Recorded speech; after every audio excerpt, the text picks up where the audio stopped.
Hey, 4C divers! Welcome to Facebook Live. Thank you all for joining us. It is October 27th, 2020. It is Tuesday. And if you don't know who I am, I'm Nicole. I'm your social media gal. And I'm joined here with Mr. James Weber. He is our guest presenter tonight. A couple of housewarming. Some housekeeping. We want to know who is listening in to our live today. So go ahead and give us a comment. Let us know where you are listening in from. We'd like to know who is there with us live. And also, if you're enjoying the presentation, give us that thumbs up, give us that smiley face or that heart emoji to let us know you're enjoying the presentation. A couple of things.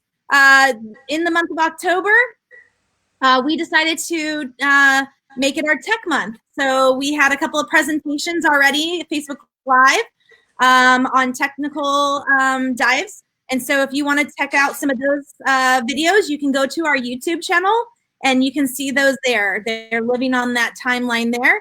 And some other ones from the past. So if you've missed any of our Facebook timeline, our Facebook Live events, you can go ahead and rewatch those on our YouTube channel. We got people saying hello to you, James. Hi, guys. Thanks for tuning in.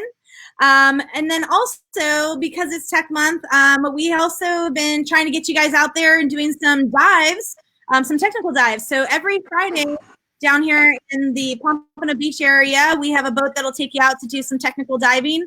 I know the ocean hasn't been the best, but it looks like this Friday could be able to get out and go diving. So if you guys are interested in getting in a dive, whether it's a technical dive or any dive, there is a window this week. So give us a call at the dive shop and we will get you booked on a boat. We got people checking in from Jupiter. We've got Kansas, Texas. Wow, you guys are listening in from all over. Thank you all for tuning in. Some other things we have this week is our Halloween events. We've got the Blue Heron Bridge night dive on Thursday, and we also have our zombie dive on Saturday. So if you guys are interested in celebrating Halloween with us, we'd love to have you come out. Go to our events page, and we will have everything posted there. You guys know what we're up to. Welcome, Bill. The frozen tundra of Iowa. Wow. Thank you all for tuning in. Give us a thumbs up. Give us that smiley face or that heart emoji. Let us know you're enjoying the presentation tonight. All right. So you might only see one person on the screen with me. Our other guest presenter was not able to technically get onto the live. And so hopefully he'll be just coming in and he'll give us some comments and questions that might help us. So this is James Weber. He is one of our 4C instructors. James, go ahead and give everybody a brief, like who you are and, you know, why you are the guest presenter tonight for Rebreather diving. Do you want the real reason or the kind of fake reason? No, my name's James. I've been diving since 77. I'm a lot older than I look. Well, I'm starting to get older looking too. I've been diving technical for 25, 26 years, rebreathers for 20. So I'm from up north, you know, kind of where John Chatterton's from. It's funny because we dove on all the same boats and we never crossed paths, which was interesting. So all the stuff we did up there was all technical diving. And then moved down here because I got sick of the cold, kind of like you, Bill. And the diving down here is just much better. So that's what I'm here for. Awesome. Actually, there's one more thing before we jump into Rebreather topic. I forgot to mention, if you guys registered on the event page for this, for our Eventbrite, I'm going to be picking your names out of our random name picker. And let me go ahead and share that screen with you guys there. Okay, so here is our website, and if you go to the event tab, scroll down, and you go to our presentation for tonight, it'll take you to our Eventbrite, and you have until 7 o'clock to register. And the reason why you want to register is because we are going to be giving one raffle. We're going to raffle off a $50 gift card to 4C. So you have to be registered by 7 o'clock to get your name in the random name picker, okay? So just make sure you're looking at the time there and get yourself registered. All right, so let me go back over here. All right, James. So now people know that you are, you've been diving for a while. You've been using all types of technical gear, and you love diving rebreathers. So I'm going to go ahead and show everybody a picture of you. Oh boy, thanks. So there's a picture of you diving. So yes, James, you still do get out there and dive, even though you're busy with, your other job, your full-time job. But you are one of our 4C instructors. You teach which classes for us? Basically all of them. My specialties are rebreathers, Trimex, decompression, but I also do public safety. So I'm a firefighter in the local departments down here, and we teach body recovery, evidence recovery, vehicle recovery, stuff like that. So that's our specialties. Awesome. All right, I'm going to go ahead and hide this picture for you. Thanks. All right, so tonight, because there's a lot of questions that you guys might have about rebreather diving. If you do have a question, go ahead and type it in that comment section, and we will go ahead and try and answer it as best as we can. But let's go ahead and start the first question. So, James, can you tell us a little bit more about what is the history of rebreathers and the strides that they've made since they started coming into the picture, and then nowadays what it's like to be a rebreather diver? Well, it's kind of funny because if you look at the historical record of rebreathers, I know you're not going to believe me, but there are rock carvings from Assyria where you actually have soldiers using rebreathers to, attack ships. And so rebreathers have been around since, almost 1,000 years BC. So you have a 3,000 year technology on this system. The technology has gotten, there it is. So the technology's gotten a little better, but it's still the basic premise of you're breathing gas in, you're exhaling gas out, and that carbon dioxide is being scrubbed. So they knew back then how to do that, right? So imagine the strides that we've made in rebreathers over the past, 3 millennia. After that, rebreathers kind of got their own in the 1700s, 1800s. A lot of them were used for mine escape, actually. And the technology was the same. You're inhaling and exhaling into a bag, and there was some sort of scrubber medium that would, scrub out the carbon dioxide. The technology now, we actually have oxygen sensors. So the system actually measures how much oxygen you're breathing in and adjusts on the fly. So in open circuit, when you're breathing gas, you're always breathing the same gas. So what that means is if I'm breathing, let's say 32% at the sea level, and I go down to 100 feet, I'm still breathing 32%. With a rebreather, and when you pick a nitrox mix, you pick the mix based upon the best partial pressure for you, right? Generally a 1.4 mix will give you the greatest amount of no decompression time. But when you do that, that mix is only good at that depth, right? So any other depth, shallower, you're not getting the best benefit of it. What a rebreather does is a rebreather is basically a nitrox factory on your back. So it makes the best mix for whatever depth you're at. So instead of setting a percentage, you set the partial pressure, if that makes any sense. All righty. So I just gave you guys the link. A couple of you are asking, how do we sign in for the raffle? Look at the comments section there. I just gave you the link to the Eventbrite so you can get in on the raffle. All right. So, James, another question kind of about the history, and you're talking about the advances in the technology. So back in the day, people were very, very scared to use rebreathers for the safety aspect. So what is the strides in the technology you've done to help ensure people to be a little bit more safe when it comes to diving these units? So when Hollis bought the design for the Prism. It came from a guy that actually made them in his garage. And funny enough, because a lot of the rebreathers on the market today are made by guys in garages, right? The Hollis Prism was bought from those plans. We were some of the first divers on the unit, of the original unit. So Hollis came to us and said, "Hey, I want you guys to dive these. Tell us what you think, what changes you want to make, and take it from there." So the things involved in this rebreather is a lot of the areas that are sensitive are redundant. So um, you have basically two ways to monitor your partial pressure, which are sealed off. You have multiple battery pathways, which are all sealed off. The electronics are all sealed off. Other units aren't really like that. So you have some of the electronics in the breathing loop, and they're more prone to errors. The We always carry what's called a bailout bottle. So what a bailout bottle is, it's a small bottle of gas, open circuit gas. In the unlikely event that we have a complete failure of the unit, we go up to the surface. When you look at failures of units, I want you to think of a plane crash, right? So when you look at a plane crash and they do the investigation on a plane crash, what's usually the source of the accident on a plane crash, Nicole? What do you think it is? Um, whew, maybe Is the, it maintenance? Is it human error? Is it just acts of God? What do you think? ah, maybe the maintenance.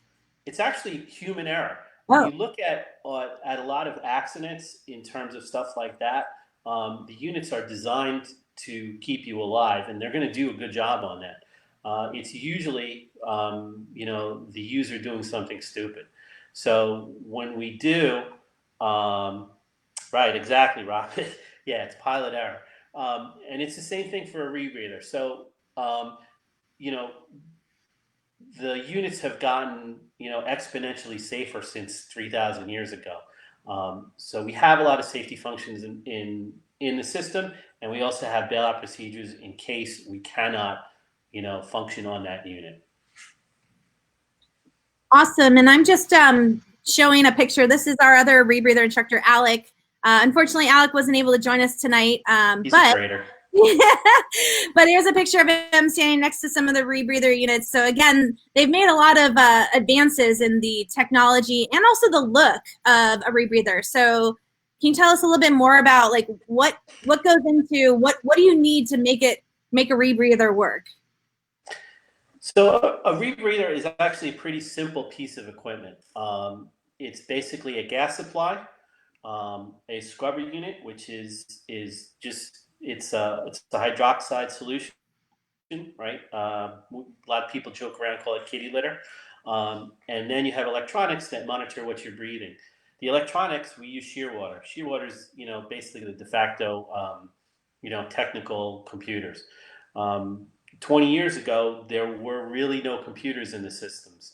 The stuff that was there from other manufacturers were manufacturer developed. They were buggy.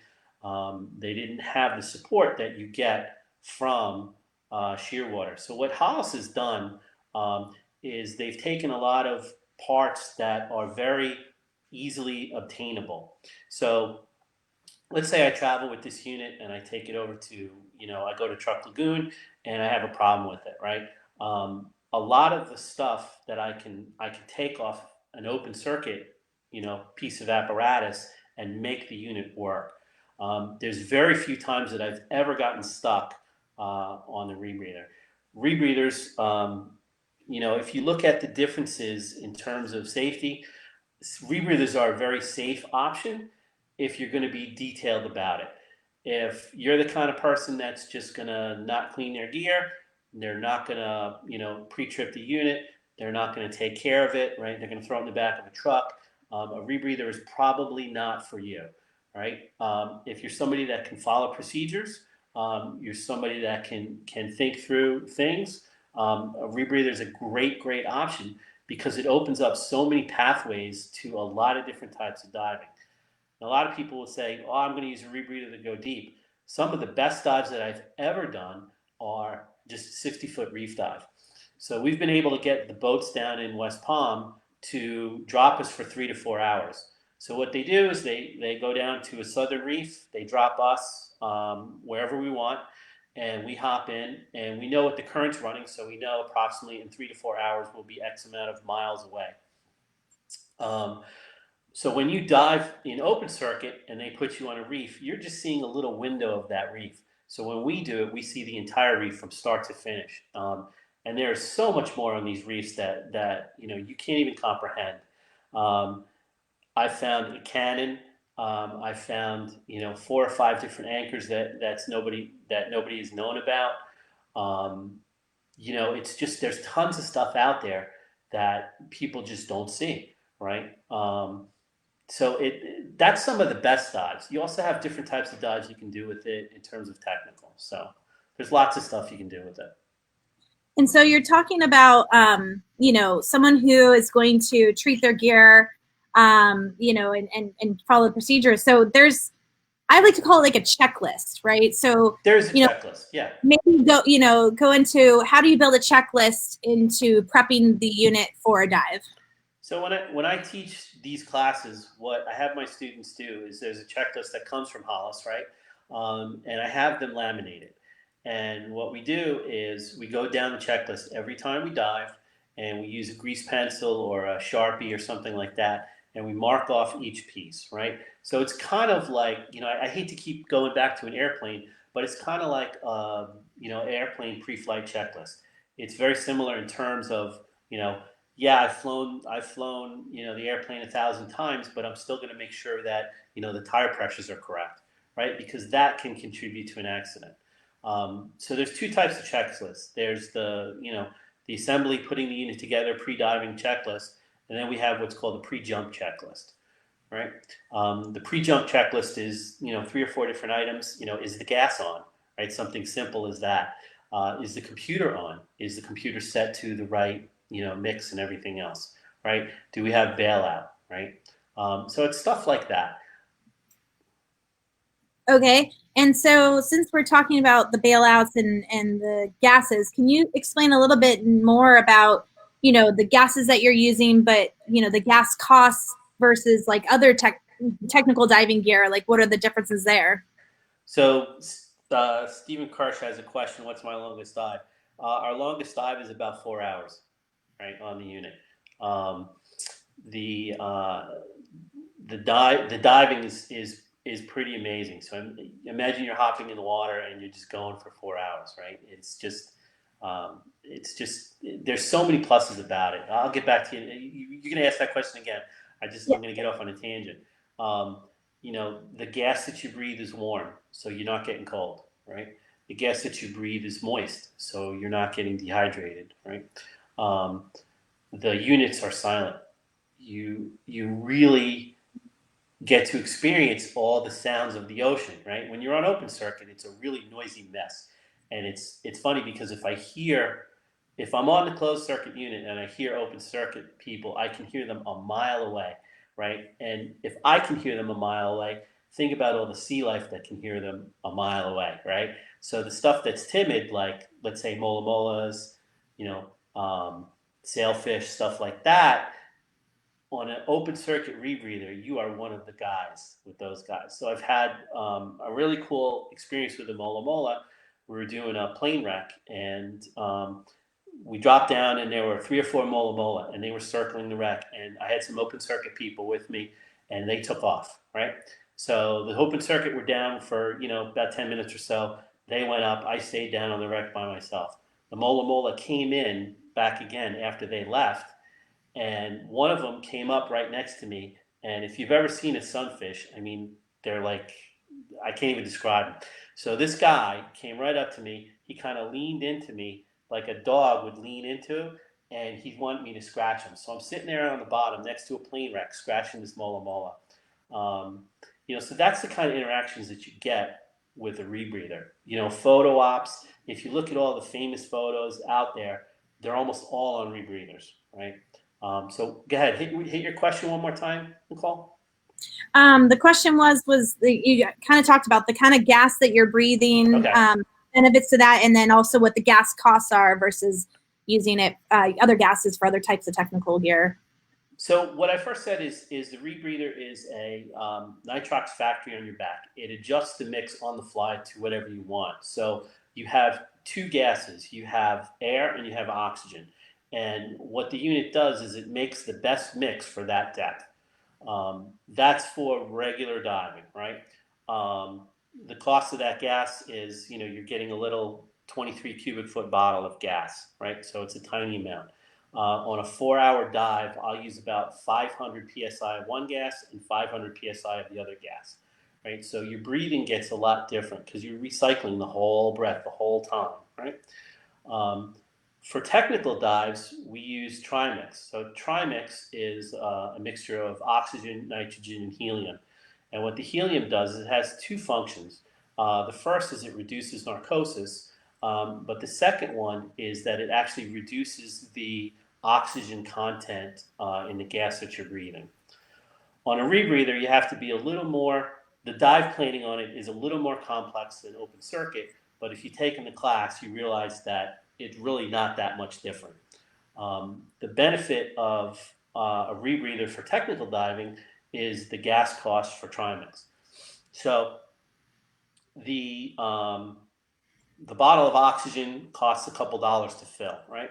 A 23 cubic foot bottle of a gas called 1050 is maybe 10 or 15 bucks, right? Depending on where you get it from. That bottle will last you 2 or 3 dives for that mix, right? The equivalent in open circuit, right? If you were going to fill a set of doubles and I'm going to go to, let's say, 300 feet on those doubles, your gas costs are easily going to be in the 2 to 300 range, $2 to $300 range, right? And that's a one-time charge for a 20-minute dive on the bottom. So that's where it really starts to save money in terms of that. But the units will work the same way depending on what you're breathing. Gotcha. Okay, so it's interesting. I actually went through some of your some of your photos while you were talking. Oh boy. So I'm going to use those a little bit later. But talking about the gases. So when it comes to traveling with a rebreather unit, what are the airlines doing, and what do they say about travel? Is it easy to travel with a unit? Because I mean, if you're going to be using it to maybe do some technical diving somewhere, or if you're just going to use it to get some really good photography, what is the best way to travel with one, and what are the airlines are saying? All right, quick answer to Stephen. There's no electronic checklist. You can load this on your phone as an interactive PDF, but it's basically what I do is I have them laminate the thing and go through it that way. The issue with electronic versions is that the unit turns on and off, right, for the electronic piece that you're using. And you really need to mark exactly where you are, and you need to be systematic. I actually tell my students, people are going to come and talk to you because, hey, what the hell is this thing, right? You get a vacuum cleaner on your back. How does it work? And you're going to be pre-tripping this unit, and you don't want to get caught up. Did I hit that? Did I not hit that? So I actually tell my students, kind of be a little standoffish. Tell them, I'll answer your questions. Let me finish this. So that'll answer your question. For traveling, I've got a trip up to Bikini next year, 2021. Hopefully, if COVID goes away, right? Some of you guys will think November 4th it'll go away. Hopefully. But we got a trip to Bikini, so we're actually traveling with the units. The units break down, and I can actually take the entire unit and carry on. So in terms of traveling, the only thing you're not going to bring are your bottles. So what we do is I separate the wing and the back plate from the rest of the unit. The rest of the unit goes into a wheeled carry-on, and I take it with me on the plane. We also, I pack my wing and my back plate, but in the unlikely event that the airline loses it, I can use any wing or back plate, right? As long as it has the minimum lift capacity for the unit, which in a technical setting, you wouldn't be worrying about that anyway. So traveling with the unit is very easy. It breaks down very easy. It's assembled very easy. So it's a great unit to travel with. Hey, James, here's actually a picture so you can kind of point out those things that you just talked about. Here you go. Let me. Okay. So the unit is actually it's very compact on your back. It weighs about the weight of a recreational wing and tank and everything. So for the ability to do all the things that it can do, the weight really isn't a problem. Um, One of the benefits of the rebreather is we get a lot of people, as I get older, those doubles get heavier and heavier every single year, right? And, you know, you're going up and down the ladder on the boats and it kind of wears on you.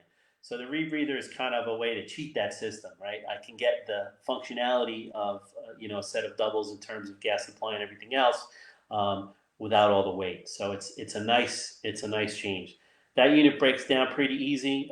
It's probably 12 inches across and probably 24 inches down, right? So that's dimensions of the main unit, right? And the rest of the stuff, when we travel, we can take little pieces apart and plug stuff into it and compact it really well. When you travel, you don't bring bottles because everybody has bottles. And so that being said, you're talking about everybody has bottles. So what's the best way to search for dive destinations that can support rebreather bottles and equipment and dives? Is there certain ones that stand out in your mind that you're like, yeah, you need to make sure you go here? This Most is most of the liveaboards will do that, right? Most of the places that you really want to do some technical diving will be able to handle that because you're not the first one going there asking those questions, right? So when we went to Truck last year, they're rebreather friendly. We went with the Odyssey. It's a liveaboard. They had bottles. It was, you just show up. Here's your bottles, and you're ready to go.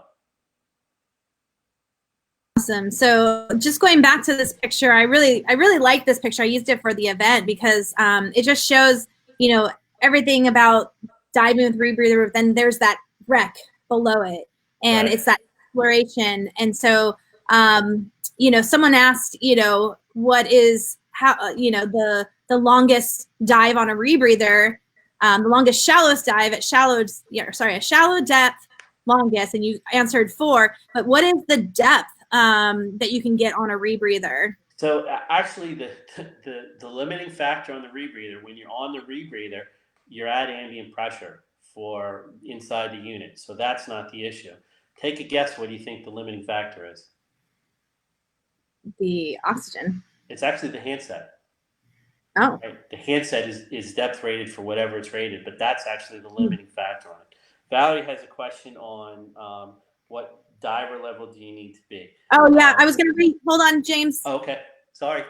Yeah, I've got that question, but I Okay. just want to make sure we answer here. So we talked about the deeper wrecks, and so Yep. what are some of the favorite deeper wrecks that you have here in South Florida that you use your rebreather at?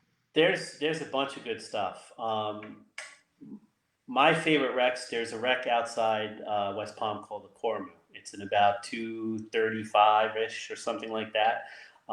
That's a really nice wreck. It is. It's hard to hit, right? Because you're right in the Gulf Stream, so we have to hot drop it. So you have to have a really competent captain to do that. And I have a really funny video. Unfortunately, I don't have it with me where we were blown off the wreck by the current, and I see the wreck at the last second, and we're on Trimex, so my voice is kind of Donald Ducky. So you hear me screaming in the rebreather, which is another thing. You can actually talk in the rebreather, and people can understand you.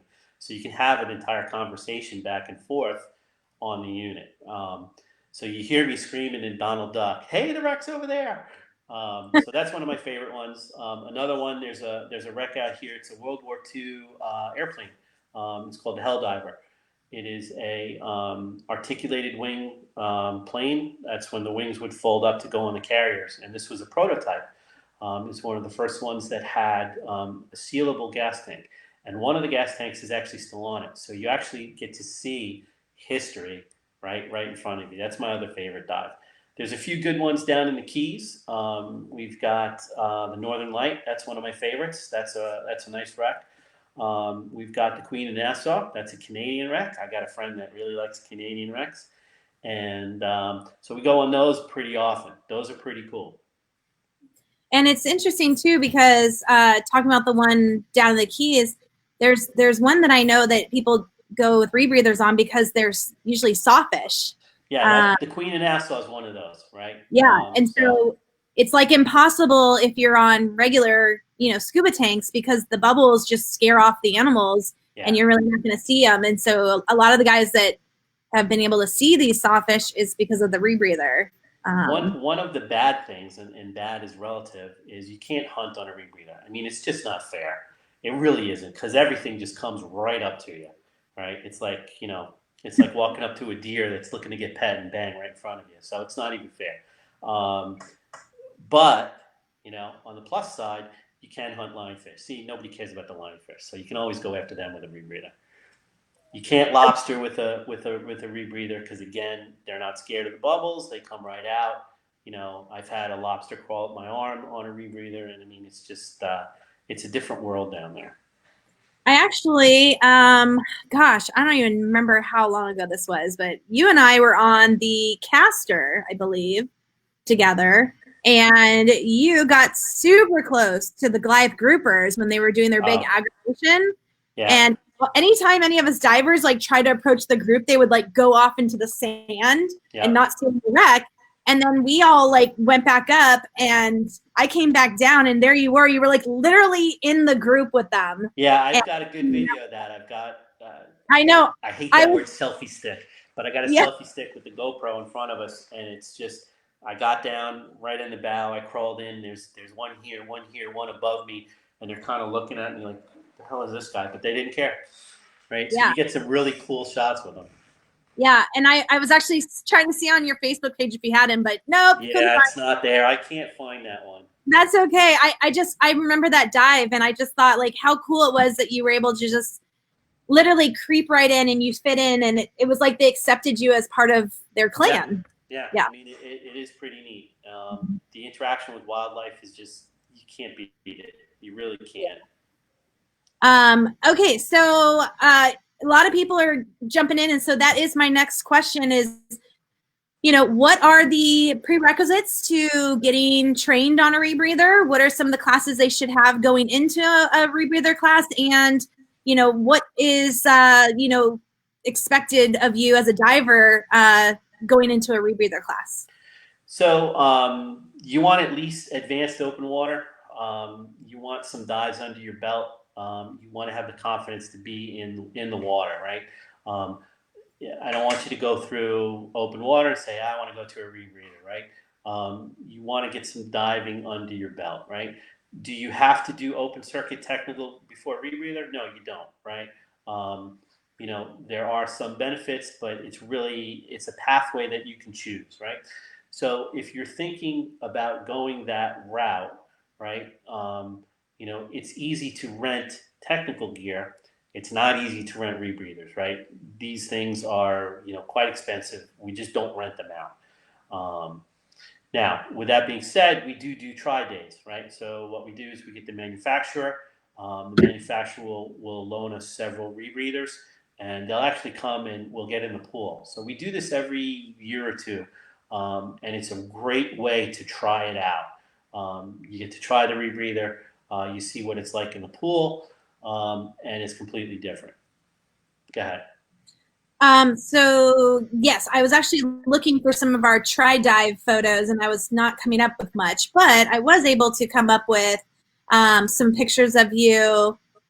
Sorry, hold on, I'm pulling them up right now. Of you teaching some of these things. So let me just pull those up. Sorry, guys. Technical difficulty here. Here it is. All right, there's you teaching. Hold on, let me get it. Boy. Let me get it in here. He's like, ooh, which ones do you have of me? There we go. So there's that one. It looks like you're teaching. Can you bring that one up? Okay, Yep. you know what? That's in 40 Fathom Grotto. That actually, I can't get a good picture of it. That actually might have been right after we were test diving them. So when we test dove the units, the original units, before Hollis took them over and significantly improved them, We did all the diving up in the springs and 40 Fathom Grotto, Blue Grotto, stuff like that. So that actually might be one of the old units. I'm not even sure. I can't see it yet. So. Yep, that's actually some of the first classes. So, we're assembling it and putting it together. The unit comes basically like a Tinker Toy set, right? You have to assemble it, right? And that's it's done for a couple different reasons, right? We don't want people that don't know what they're doing just to hop right into the water with this unit. So, hold on one second. And I think that, obviously when we had COVID, we really didn't talk about doing a demo day together. But, Right. obviously we can get back to it because it's harder to change out mouthpieces on a rebreather. We don't need to. We don't need to change it out. We have Steramine and we can decon it, and it's cleaner than. I'm going to put a cleaner unit in your mouth than your mouth is actually.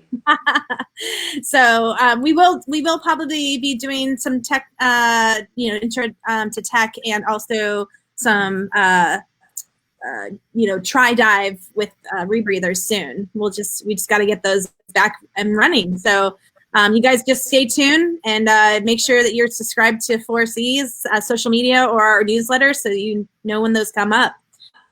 So going back to, they want to know, renting, are you able to rent these things? And it's like, well, here's the thing, guys. Yeah, James is talking a lot about the ones that he likes to dive on.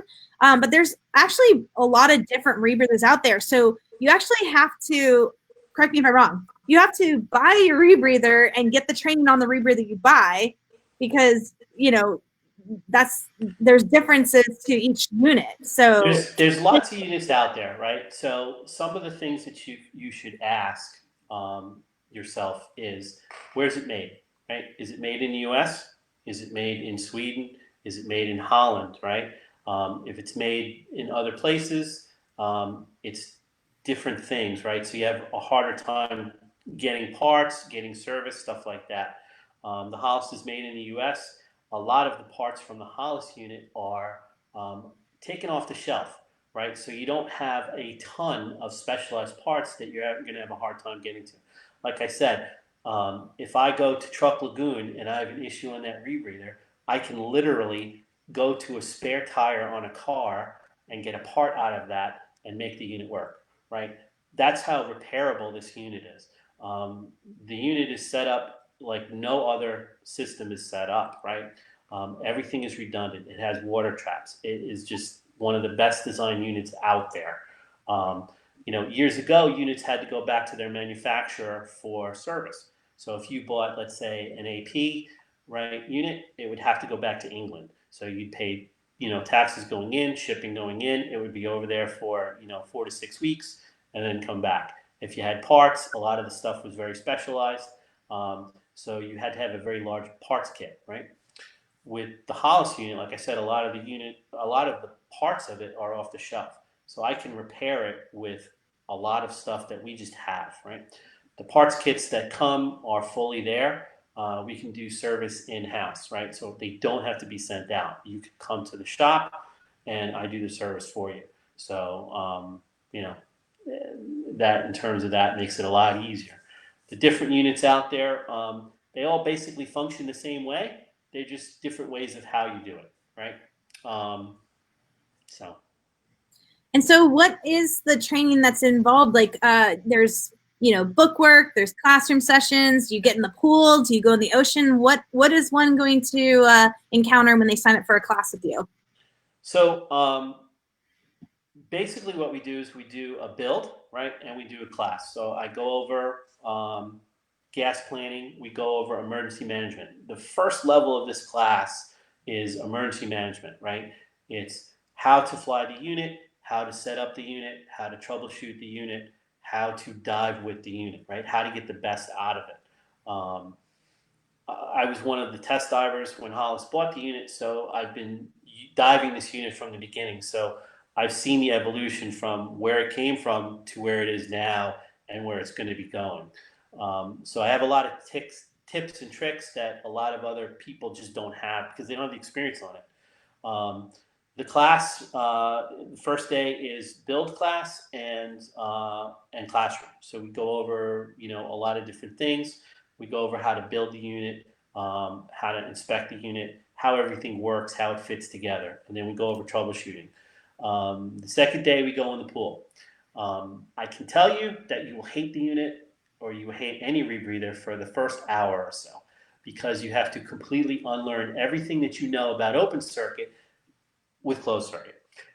That's one of the really frustrating things. So rebreathers work really well deep, right? Deep, when I say deep, 60 feet, 70 feet, or deeper. They don't work great in shallow dives. So if I was going to go to the bridge, I wouldn't go on a rebreather, right? There'd be no benefit to it. Now, if I'm going 60 feet and I want to stay 4 hours, I'm going on a rebreather. If I'm going deeper, I'm going on a rebreather. So there's very few times that I'm actually going to go open circuit. The rest of the class is diving in the ocean. So both training agencies that I teach for, Patty and TDI, I'm an instructor trainer on both of them. The class requires 7 hours and a minimum of 7 dives, right? So when I teach the class, it's not a minimum, right? I want to make sure that you're comfortable on it. I want to make sure that when you leave my presence, you know what you're doing, because it's my name on the card, right? And if something happens, they're going to say, who trained you, right? Now, with the flip of that, I also want to, you go down to the Keys and Don from, Horizon Divers says, who is your instructor? Let me see your card. You show them the card, they say, all right, I know that guy. He knows what he's doing. So that's part of the class. The class costs, the initial class is $1,500. There's 2 levels after that. There's a normoxic Trimex, which gives you down to about 200 feet, and that gives you normoxic Trimex. Normoxic Trimex means that I can breathe that mix on the surface and not pass out, right? So it's 16% or greater in terms of oxygen content. The third and final level is hypoxic Trimex. That's a mix that you cannot breathe on the surface. If you breathe that on the surface, there's not enough oxygen to keep you conscious, and you'll pass out. So you can see why that would be, a differentiating effect for the classes. Okay. So obviously, when it comes to taking classes, there's usually some extra gear involved. What is some of that gear that you're going to need to go along with a rebreather unit? So what's great about the Prism, it comes out of the box ready to dive, right? Everything that you need to dive with that unit is there. There's not upgrades. You don't have to upgrade to go to a deeper depth. You don't have to add additional equipment, anything of that. So it's a very, very good design unit in terms of that. There are other units out there that they limit you to, let's say, 100 feet. And then if you want to go deeper, you have to add on different accessories on to be able to do that, right? For the rebreather, you basically have a backup computer, right? Basically a Shearwater, and you have a bailout bottle with a regulator, and that's the additional equipment that you're going to need for the unit. And probably a wetsuit, because if you're staying down for 4 hours, you might get a little cold, right? That's funny. Actually, right, for some of the diving, if I dive open circuit in the wintertime, I have to go to a 5 mil suit with a hooded vest and booties, right? If I dive on the rebreather in the same weather, right, I can dive with a 3 mil suit with nothing else, right? There's a marked difference in terms of how the unit breathes versus open circuit. And it's funny because one of the skills we do is we do what's called a bailout ascent. We practice that the unit has failed, it's unrecoverable, and you switch to your backup bottle. And every time I ask people, what did it seem like? What did it feel like? Right? They said, oh, wow, what a difference. The gas is so much colder, the gas is so much drier, and it's so much noisier. So there's a huge difference in terms of that. So while you bring up the wetsuit stuff, yeah, there is some interesting stuff. Yeah, I mean, you tend to see people wearing even dry suits because, they're taking these things to colder diving weathers and locations. So, but there's also some other things that you need. Obviously, if you're a rebreather diver and you're going to run a profile that's longer than, say, the recreational divers on the boat, there's some things that you need to be able to carry to let the boat know where you're at. What are those things? So with technical diving, everything is redundant, right? So anything that's life support or signaling or something like that, it comes in redundancy. We want to make sure that if one fails, you're not SOL, right? So, for example, when I do a 3-4 hour dive, I carry multiple signaling devices. That signaling device would be, an SMB, reels, stuff like that. Um, I hate to use the term size matters, but size matters. We all know that, right? So my open ocean kit is a 10-foot radar reflective lime green, um, safety sausage. So you'll see that wherever, right?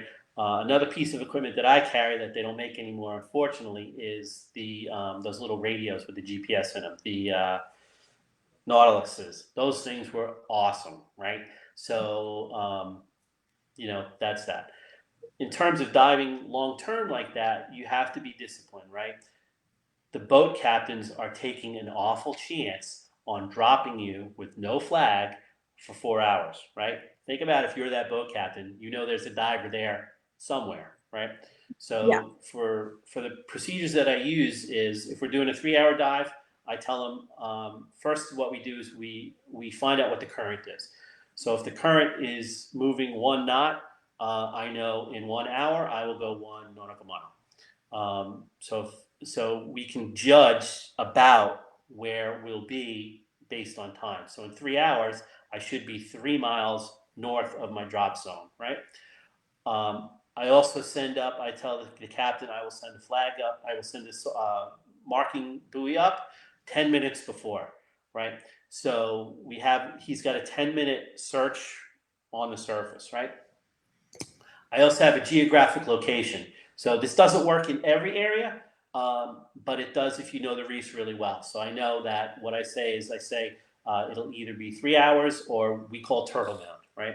So I'll hit the reef, go up the reef line. If I get to turtle mound, I know that at that point I'm going to end the dive because I don't want to be past that where the captain has to look for me. You also have to take, it's not a chance, but in the unlikely event that the boat has an issue, right, you may not get picked up right away or by the same boat. So I tell the captain, if you have an emergency, go in. We'll be fine. I will get picked up or I will be able to swim to shore. I don't want you to worry about me. So there's some different procedures versus, following a flag or, where somebody jumps off, let's say the wetter the better, and they follow Joanne down the reef and she's got a flag, right? So we don't have that. We're not carrying a flag with us, right? There are no bubbles to follow. So it's a lot more difficult for the captain. And that's a funny question. Thank you, Phyllis, for asking. Normally, when we inflate our SMBs underwater and send them up on a line, we take the regs out, we blow them up, or we use the regulator to fill it up. How do you deploy an SMB when you have a rebreather in your mouth? Taco Bell. No, just kidding.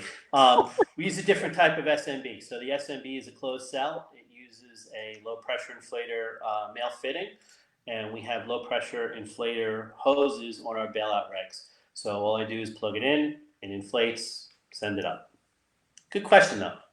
Yeah, very good question. Yep. And Andrew Perry, since you're saying that Nautilus doesn't have that radio anymore, have you heard anything about like the Garmin's, if that's a good alternative? Have you tried or heard anything? The problem is communication with the boat. So you'd have to have, what was great about the Nautilus is it had GPS and it had communication, right? In the same piece of equipment. So with that, the absence of that, you're going to have two pieces of equipment. I do know guys that have a dry canister that they bring, and they actually bring a little portable VHF radio, and they bring a little GPS with them, right? So they get far away and they call. Now I have been really, Mike.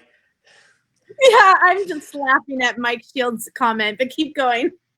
So sometimes the currents don't work really well, right? when I say the currents don't work well, is sometimes the currents are stratified, right? So stratification means that you have a fast current on top or bottom, and you have the opposite wherever you are, right? So we've been doing the deep ledge up in Jupiter. There's two deep ledges. There's one at 140, the hole in the wall, and then there's a second one out at 200, very similar to the hole in the wall. So we've been on that before, and we had a 3-4 knot current on the surface. We dropped down below 100 feet, and the current went away, right? So we were down for 40 minutes or so.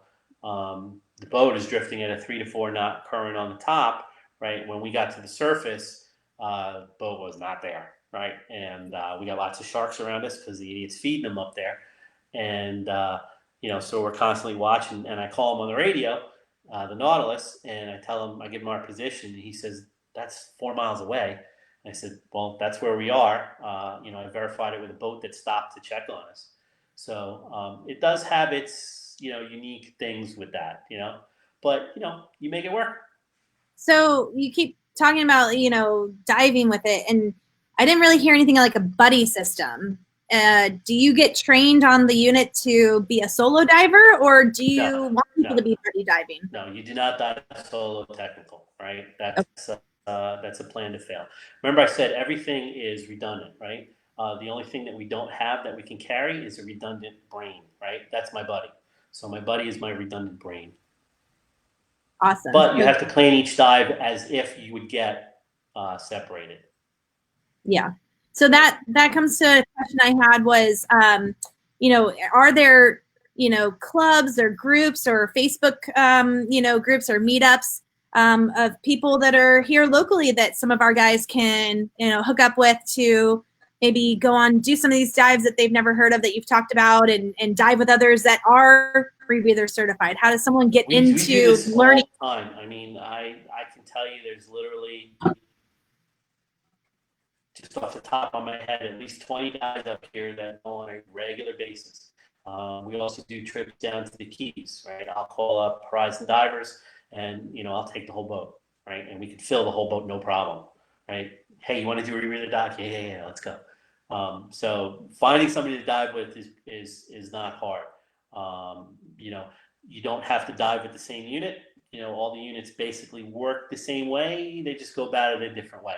So you can dive, while I won't say it, you can dive with a different manufacturer, but. And then Mike Shields wants to know,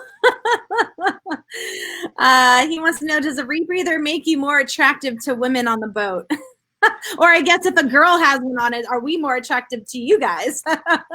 I wouldn't know either way, right? Look at this mug, so it doesn't help me at all. All right, so I am going to ask you, we talked about additional gear, but, bringing one of these into your rebreather diving. Here it comes. Scooter, yes. Yeah. How does that kind of help you with rebreather diving? Like ride him like a cowboy, Joe? That one? You still got that video? So scooters are a fun way to get around. The issue with the scooter is it kind of screws up the captain because you are not drifting with the current now, you are making your own current. So you have to be extremely disciplined with the scooter. The scooter allows you to cover a lot more ground. We actually use scooters for some different items too. I said I'm from New York. A lot of our wrecks up there almost all the wrecks up there are real wrecks. So, I cringe at using this term, but we go and rape and pillage the wrecks up there. And we actually bring the scooters and we turn them around and we actually dig with the scooters. So they actually have a lot of different functions. But for this type of diving, it's just the freedom that you have is just amazing, right? It's the closest that you're going to be to flying. It's the closest that you're going to see to marine life. It's the closest that you're going to be part of the ocean. You hear yourself breathe. You can hear your heartbeat underwater. It is the most zen-like feeling that you can ever have. At least for me, it is. In my entire life. Where'd you find that picture anyway? was Mark Cozerin. That was one of his pictures. So he gave it to me to use for the website.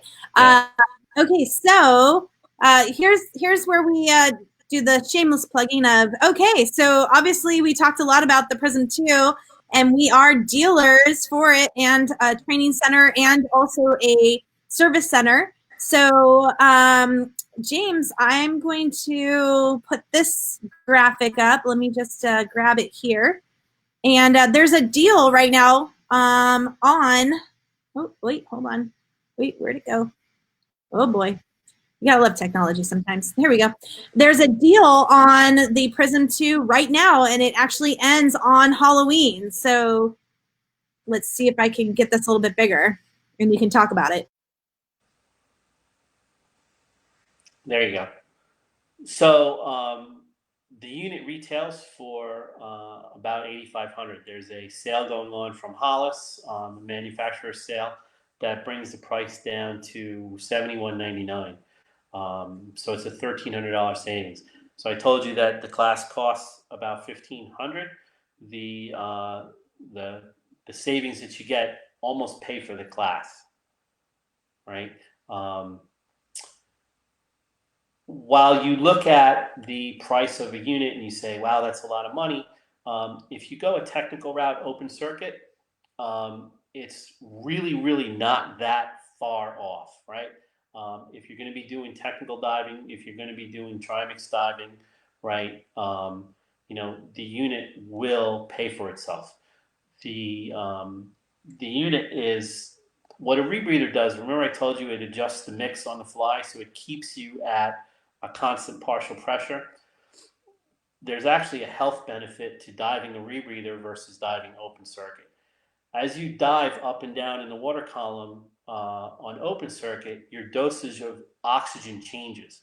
So imagine if you're taking a blood pressure medication and you take 0.5 milligram today, you take 2 milligrams tomorrow, the next day you take 0, right? What do you think your blood pressure is going to be? It's going to be all over the place, right?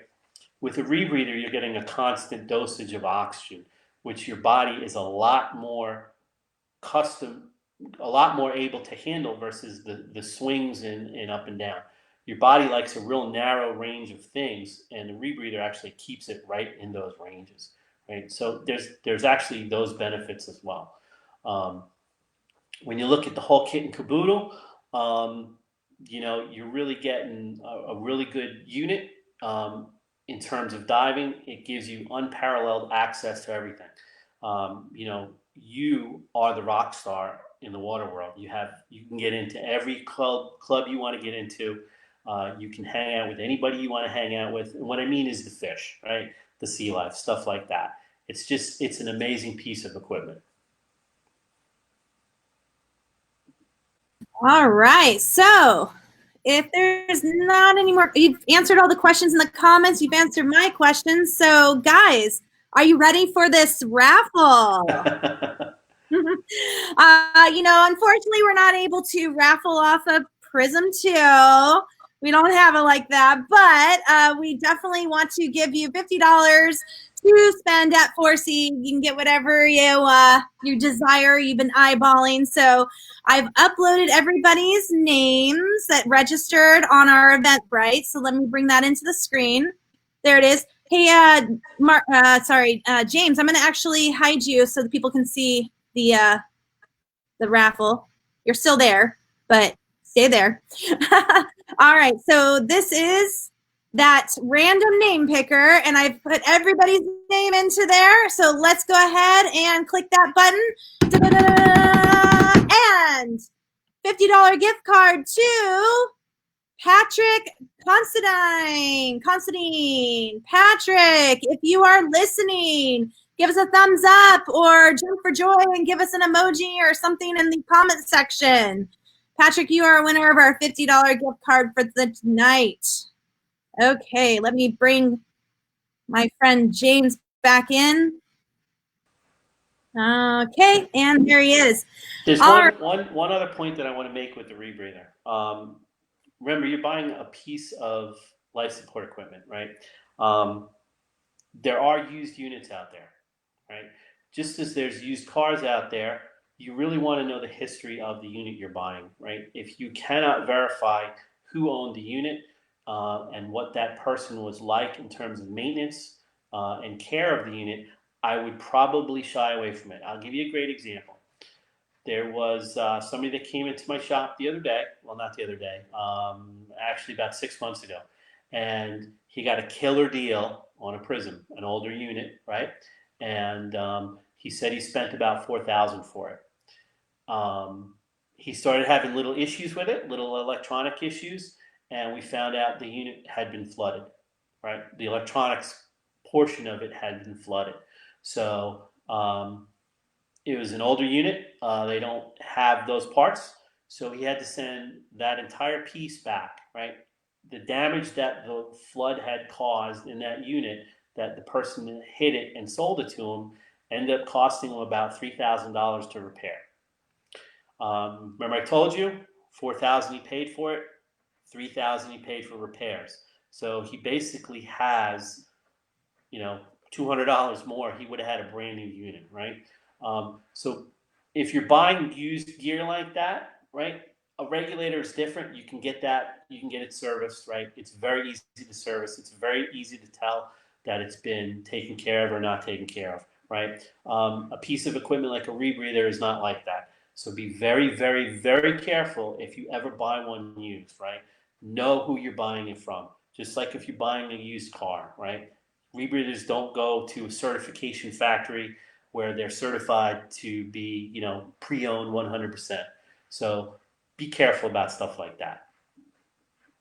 Awesome. Well, James, I think you've answered all of our questions for rebreathers tonight. So we're going to let you off the hook. We'll let you get on with your night. But guys, thank you again so much for tuning in.